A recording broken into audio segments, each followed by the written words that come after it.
All right, so we made it back from pick and pull.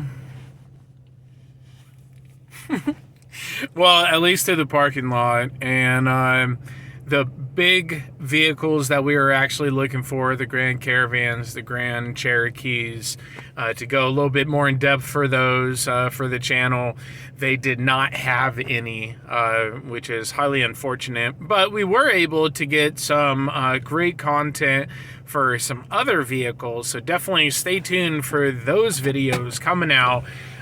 We'll be editing those and actually sorting through those, but I believe that will actually be some great information on the channel, so definitely stay tuned for that, guys.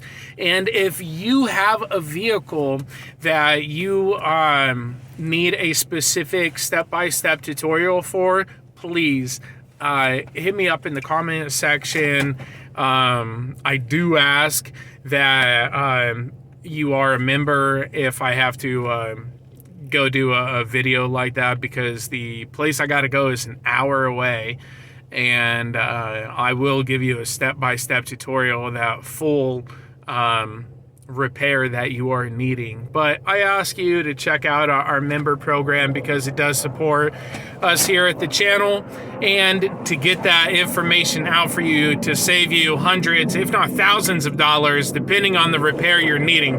Because if you need a cylinder head replacement, we are able to do the step-by-step tutorial for that as well. And yes, that's the big fighter jets taking over the junkyard. So so if you need a video, please let me know, and we will make that happen. So until next time, guys, hey, stay tuned for the great content, and keep on wrenching, guys. Take care.